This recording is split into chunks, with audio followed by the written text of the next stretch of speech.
दोस्तों, मेरा नाम ज़रीना है और मैं लाहौर शहर की रहने वाली हूँ।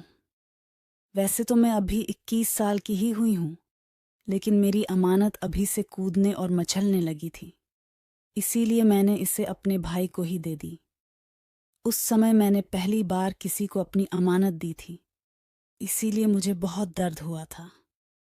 वैसे तो इरफान भैया मेरे सगे भाई नहीं हैं, लेकिन वह मेरे चाचा के लड़के हैं, इसीलिए रिश्ते में वह मेरे भाई ही लगते हैं। मेरी हाइट 5.5 फीट है तथा भैया की हाइट 5 फीट तक है, क्योंकि वह मुझसे उम्र में भी 2 साल छोटे हैं। हम शहर में रहते थे और हमारे चाचा और उनकी फैमिली गांव में रहती थी।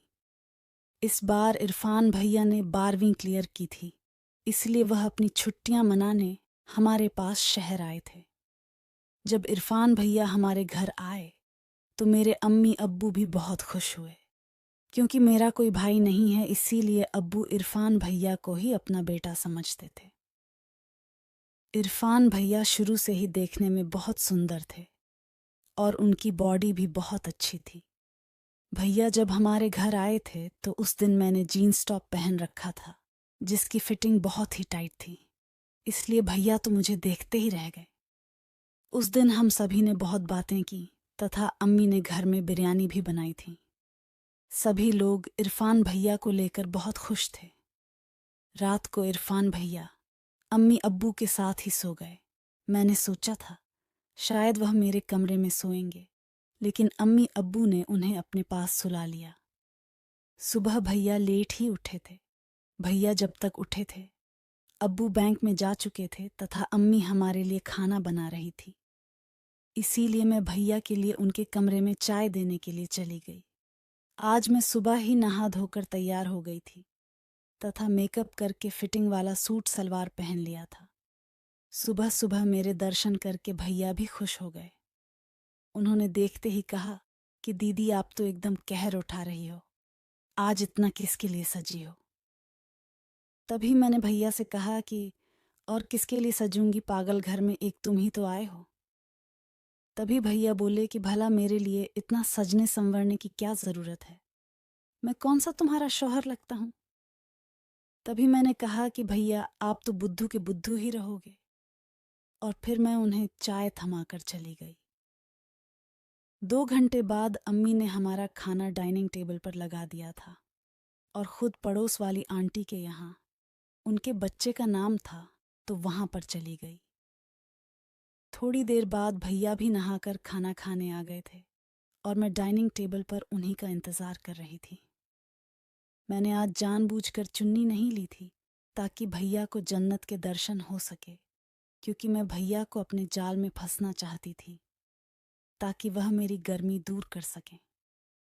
भैया ने सबसे पहले जन्नत ही देखी और उसके बाद मुझे देखा तो मैंने भैया को आंख मार दी। तो भैया कहने लगे कि अरे दीदी, ऐसे मत मारो, लग जाएगी। और इसके बाद हम दोनों हंसने लगे। भैया खाना खा रहे थे, लेकिन मैं पहले ही खा चुकी थी, इसीलिए मैं बस उन्हें देख रही थी। और मैंने उनसे पूछ लिया कि भैया, दूध पियोगे क्या। तो भैया ने वहां पर देखा तो वहां दूध नहीं था, तो वह बोले कि पी लूंगा, पर यहाँ पर कहाँ है। तो मैं बोली कि मैं उस वाले दूध की बात नहीं कर रही हूँ। तभी भैया बोले कि दीदी, आप बहुत बिगड़ गई है, भला कोई अपने भाई से भी इस तरह की बात कर सकता है क्या। तभी मैं भैया से कहने लगी कि भैया, आपको तो पता ही है, मेरी मौसी ने अपने चाचा के लड़के से शादी की थी और आपके मामा ने भी तो अपनी चाची से शादी की थी। और फिर मैं भैया से रिक्वेस्ट करने लगी कि प्लीज़ भैया मान जाओ ना, इतना भी क्या तरसा रहे हो, हम कौन सा किसी को मार रहे हैं जो हमें पाप लगेगा। हम तो बस थोड़ा सा एंजॉय करना चाहते हैं और मैं आपको भी बहुत मज़े करवाऊंगी, बस आप एक बार हाँ तो करो। उस दिन मैंने भैया को बहुत मनाया, लेकिन भैया राजी नहीं हुए। खाना खाने के बाद हम सो गए तथा दोपहर के बाद अम्मी जान भी वापस आ गई थी। शाम को हम तीनों, अम्मी जान और इरफान भैया, शहर में घूमने के लिए चले गए। हम शहर के सेंट्रल पार्क और खाना खाने के लिए होटल में भी गए थे। शाम को अब्बू जान भी बाहर से खाना खाकर आ गए तथा थके होने के कारण टाइम से ही सभी सो गए थे। आज मैंने अब्बू जान और अम्मी से जिद करके भैया को मेरे कमरे में सुला लिया था। शाम को हमने लगभग 12 बजे तक बातें की थीं और मैंने भैया से पूछ भी लिया था कि भैया अगर आपकी कोई सेटिंग है तो भी मुझे बता दो। तो भैया बोले कि नहीं दीदी, ऐसी बात नहीं है, आप समझने की कोशिश नहीं कर रही है। दरअसल मैं भी आपको उतना ही पसंद करता हूँ जितना आप मुझे करती हैं, लेकिन दीदी मुझे ताया जी अपने बेटे के समान समझते हैं। अगर मैंने आपके साथ दोस्ती कर ली तो ताया जी को अच्छा नहीं लगेगा। तभी मैं बोली कि अरे भैया, हम अब्बू जान को थोड़ी बताएंगे, हम तो बस थोड़ा सा एंजॉय करना चाहते हैं। तभी भैया बोले कि नहीं दीदी, यह तो फिर उनके साथ धोखा होगा। तो फिर मैंने भैया को तिरछी नजरों से देखते हुए बोला कि चलो कोई बात नहीं, अगर आपको मजे नहीं लूटने तो फिर रहने देते हैं। तभी भैया बोले कि नहीं दीदी, आप तो बुरा मान गई, मेरा भी दूध पीने का मन करता है। तो मैंने कहा कि फिर पी लिया करो ना, इतना डरते क्यों हो। उस रात से भैया मेरे साथ काफी फ्रैंक हो गए थे। उस रात हम दोनों ने मिलकर आपस में बहुत सारी ऐसी वैसी बातें की। हम हंस खेल कर बस सोने ही वाले थे कि तभी मुझे अम्मी जान के कमरे से थोड़ी थोड़ी आवाज सुनाई दी। तभी मैंने भैया से कहा कि चलो भैया, देख कर आते हैं, कहीं वह फिर से झगड़ा तो नहीं करने लगे। तभी भैया ने पूछा कि कैसा झगड़ा। तो मैंने कहा कि कभी कभार अब्बू जान पीकर आ जाते हैं तो अम्मी उन्हें फिर बहुत डांटती है। तभी भैया बोले कि नहीं दीदी, आपका वहम है, कोई भी आवाज नहीं आ रही। लेकिन तभी अम्मी जान की चीख सुनाई दी। तो फिर भैया बोले कि हाँ, आ तो रही है, चलो देख कर आते हैं, कहीं उन्हें हमारी मदद की जरूरत ना हो। अम्मी जान की चीख सुनकर मैं तो वहीं समझ गई थी कि क्या चल रहा है, लेकिन मैं भी मजे लेना चाहती थी, इसीलिए भैया को जानबूझकर ले गई। हम दोनों जब अम्मी जान के कमरे में पहुंचे तो आगे दरवाजा बंद था, तो हम खिड़की में से झांक कर देखने लगे, लेकिन वहां भी हमें कुछ दिखाई नहीं दिया क्योंकि काफी अंधेरा था। लेकिन अम्मी जान की आवाज जरूर सुनाई दे रही थी और वह बस यही कह रही थी कि धीरे धीरे करिए ना। और तभी अम्मी जान फिर से चीख पड़ी। उन दोनों की आवाजें सुनकर हम समझ चुके थे कि क्या चल रहा है। तभी अब्बू जान ने एकदम से लाइट ऑन कर दी और फिर अंदर का दृश्य देखकर तो हमारी सांसें ही रुक गई। भैया तो तभी वहां से जाने लगे, लेकिन मैंने ही उन्हें हाथ पकड़कर रोक लिया। अम्मी जान अब्बू को कह रही थी कि अभी तो 10 ही मिनट हुए हैं और आप अभी से थक गए। इसके बाद हम दोनों मुस्कुराते हुए अपने कमरे में चले गए। अंदर जाते ही इरफान भैया बोले कि आप तो बड़ी ही चालू चीज हो दीदी। तभी मैंने कहा कि इसमें चालू वाली कौन सी बात है, ये सब हुआ तभी तो हम हुए। बस फर्क सिर्फ इतना ही है कि मैं इन सभी को एंजॉय करती हूँ और यह कोई गलत काम तो नहीं है। तभी भैया शर्माते हुए बोले कि दीदी, वो मुझे भी भूख लग रही है, थोड़ा दूध पीने को मिल जाए तो।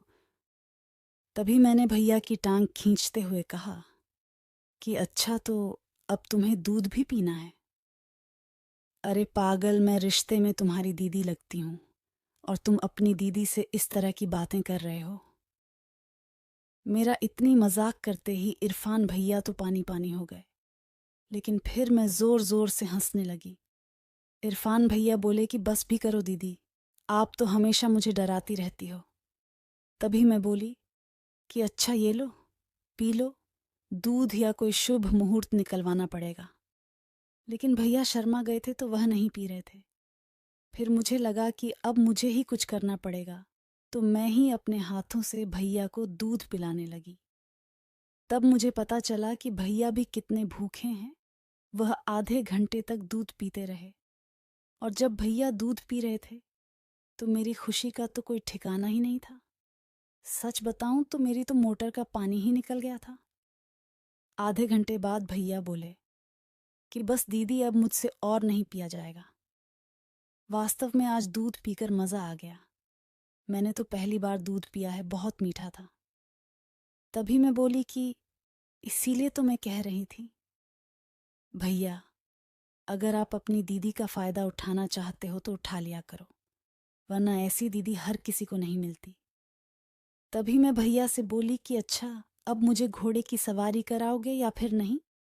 तो भैया बोले कि नहीं दीदी, सवारी तो मैं आपको करवा दूं, लेकिन मुझे डर लग रहा है कहीं 9 महीने बाद आपकी सूनी गोद ना भर जाए। भैया से ऐसी बात सुनकर मैं तो एकदम ही उदास हो गई। मैं बोली कि भैया आप तो बहुत डरपोक हो, कुछ नहीं होगा, जो होगा बाद में देख लेंगे। आज मेरा घोड़े की सवारी करने का बहुत मन कर रहा है। मेरे लाख मनाने पर भी भैया नहीं माने। उन्होंने कहा कि नहीं दीदी, कहीं कुछ गलत हो गया तो फिर हमसे नहीं संभलेगा। तो काफ़ी देर सोचने के बाद मैंने भैया से कहा, चलो ऐसा करते हैं, मैं अम्मी के कमरे से जाकर गुब्बारा ले आती हूँ, उसके बाद तो करवा दोगे ना? मेरे मुंह से ऐसा सुनकर भैया और भी डर गए। वह बोले कि पागल हो क्या, इतनी रात को, और वह भी ताया जी के कमरे से, आपको तो बिल्कुल भी डर नहीं लगता? मैं जाने ही वाली थी कि तभी भैया ने मेरा हाथ पकड़कर रोक लिया। बोले कि नहीं दीदी, हम कल बाजार से ले आएंगे। अगर ताया जी जाग गए तो उससे भी बड़ी प्रॉब्लम खड़ी हो जाएगी। आप आज और रुक जाओ। तभी मैं रुआने अंदाज में बोली कि नहीं भैया, आप बात को समझ नहीं रहे हैं। मैं अब बिल्कुल भी बर्दाश्त नहीं कर सकती, अब तो बस के बाहर हो रहा है।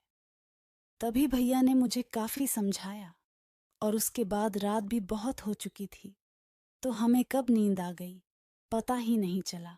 सुबह हमेशा की तरह भैया तो लेट ही उठे थे, लेकिन मैं जल्दी ही खड़ी हो गई थी और अम्मी जान को काम में हाथ बंटा रही थी। अब्बू जान भी 9 बजे तक बैंक में जा चुके थे। मैं हमेशा की तरह सुबह सुबह ही नहा ली थी और भैया के कमरे में चाय देने के लिए चली गई थी। आगे भैया फोन चला रहे थे तथा चाय का ही इंतजार कर रहे थे। मुझे देखकर वह धीमे धीमे मुस्कुराने लगे, क्योंकि उन्हें रात वाली बातें याद आ गई थीं। मैं भी उन्हें देखकर मुस्कुराने लगी। तभी मैंने भैया से पूछा कि अच्छा तो क्या पियोगे, चाय पियोगे या फिर दूध पियोगे? तभी भैया हंसते हुए बोले कि नहीं दीदी, मेहरबानी करो, सुबह सुबह तो मैं चाय ही पीऊंगा, अभी तक रात वाला दूध भी पूरी तरह से हजम नहीं हुआ। तभी मैं मुस्कुराते हुए बोली कि तुम्हारा पाचन तंत्र तो बहुत ही कमज़ोर निकला भैया। और मैं उन्हें चाय देखकर अम्मी जान की मदद करने रसोई में वापस चली गई। भैया चाय पीकर नहा धो लिए और टीवी देखने लगे। अम्मी जान भी खाना बनाकर आराम करने लगी। इसके बाद मुझे तो वही बात सता रही थी कि अब बाजार जाना है, इसीलिए मैंने अम्मी जान से इजाज़त ले ली। पहले तो मैं भैया को अपने साथ ले जा रही थी, लेकिन अम्मी जान ने उन्हें रोक लिया, क्योंकि अम्मी जान भैया से पंखे साफ करवाना चाहती थी, क्योंकि उनका हाथ पंखों तक नहीं पहुंचता है। इसलिए मुझे अकेले ही बाजार जाना पड़ा। बाजार जाते ही मैंने सबसे पहले फल सब्जियां खरीदी, और अम्मी जान ने दर्जी को अपना सूट सिलवाने को दिया था तो वह ले लिया। और इसके बाद मैं सीधे ही मेडिकल स्टोर चली गई। मेडिकल में जाने से पहले मैंने दुपट्टे से अपने मुंह को ढक लिया था ताकि कोई प्रॉब्लम ना हो। और इसके बाद मैंने जाते ही उनसे चॉकलेट वाला गुब्बारा मांग लिया, क्योंकि मुझे चॉकलेट की खुशबू बहुत पसंद थी। मेडिकल वाले भैया ने पहले तो मेरी तरफ देखा, लेकिन उसके बाद बिना कुछ बोले मुझे बलून दे दिया। इसके बाद मैंने सोचा कि भैया के लिए गोलियां भी ले लेती हूँ, क्योंकि उन्हें देखकर मुझे लग रहा था शायद उन्हें इसकी ज़रूरत पड़ेगी। तो मैंने उनसे गोलियां भी मांग ली, लेकिन पता नहीं क्यों उन्होंने मुझे गोली देने से इनकार कर दिया। फिर मैंने उनसे ज़्यादा बात नहीं की और गुब्बारा लेकर बाहर आ गई। फिर मैंने सोचा शायद इनके पास नहीं होगी, तो मैं दूसरे मेडिकल स्टोर पर चली गई, लेकिन उन्होंने भी मुझे टैबलेट नहीं दी। अब मुझे क्लियर हो गया था कि मुझे ऐसे तो टैबलेट नहीं मिलने वाली। फिर मैंने असलम को फ़ोन किया। असलम 12th क्लास में मेरे साथ पढ़ता था और वह मुंह पर लाइन मारा करता था। लेकिन उस वक्त पता नहीं मुझे इन चीज़ों में इतनी दिलचस्पी नहीं थी, तो मैंने उसे सिर्फ दोस्त तक की सीमित रखा। असलम के बड़े भाई का यहाँ पर मेडिकल स्टोर है, लेकिन असलम अब खुद कराची चला गया है। असलम को फ़ोन करते ही पहले तो वह मुझे नहीं पहचान, लेकिन बाद में पहचान गया। जब मैंने उनसे टैबलेट के बारे में कहा तो वह एकदम से हैरान हो गया और बोला कि अरे जरीना, तुम्हारी शादी कब हो गई? तुमने तो मुझे शादी में भी नहीं बुलाया। तो मैंने उसे मुस्कुराते हुए कहा कि नहीं, वह बात नहीं है, मैं अभी भी कुंवारी ही हूँ। तो असलम बोला कि अच्छा, तो फिर किसके लिए गोलियां ले जा रही हो? लगता है आजकल बड़ी बदमाश हो गई हो। पहले तो तुम बातें भी नहीं किया करती थी और अब सीधा काम। असलम बहुत मजाकिया था, तो वह मेरे पूरे मज़े ले रहा था। तभी मैंने उसे डांटते हुए कहा कि चलो अब छोड़ो और जल्दी से मुझे टैबलेट दिलवाओ। तो असलम बोला कि तुम हमारे स्टोर पर चली जाओ, मैं भैया को फ़ोन कर दूंगा, तुम बस उन्हें अपना नाम बता देना। जैसे ही मैं असलम की स्टोर पर पहुंची तो वहां पर उनके भैया तो नहीं थे, लेकिन कोई और ही लड़का खड़ा था। तो उसने मुझे जाते ही नाम पूछ लिया कि आपका ही नाम जरीना है क्या? तो मैंने हाँ में सिर हिला दिया। उन्होंने बिना कुछ कहे मुझे टैबलेट दे दी और पैसे भी नहीं लिए। काम पूरा होते ही मैं जल्दी से घर आ गई। घर आते आते मुझे 2 बज गए थे।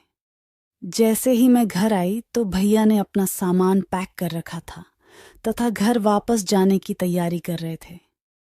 अब्बू जान भी बैंक से आज जल्दी आ गए थे तथा अम्मी भी वहीं थी।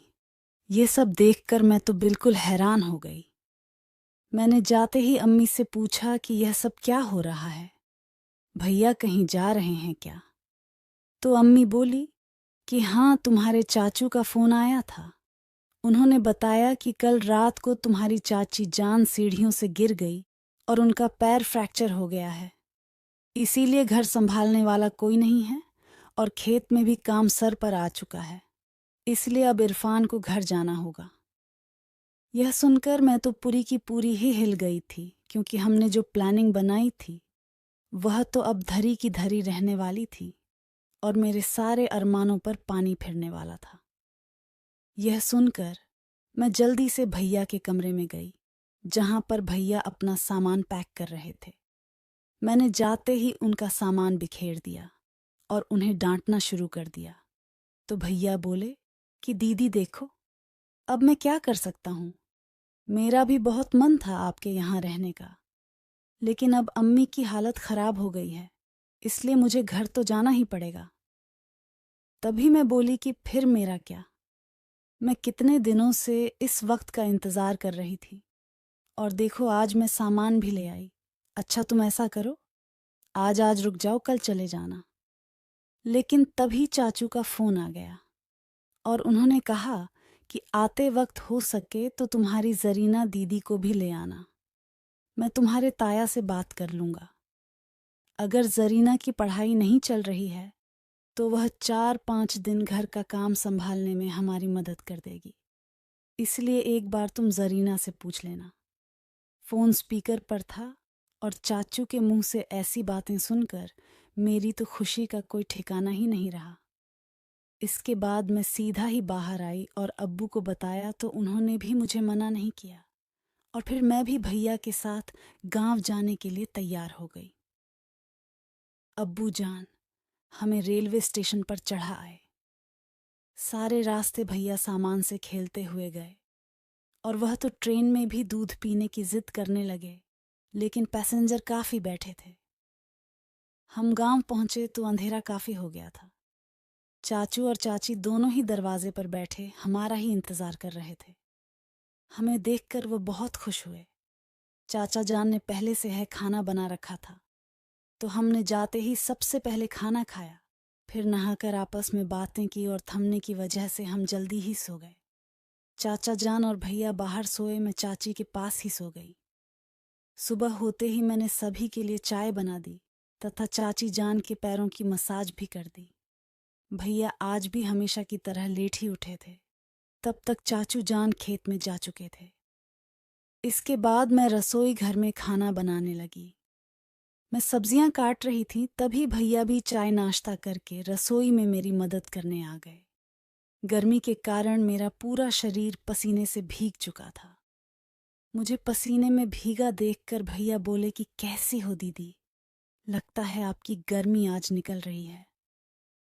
तभी मैंने भी उन्हें नखरे दिखाते हुए कहा कि आपसे तो कुछ होता नहीं।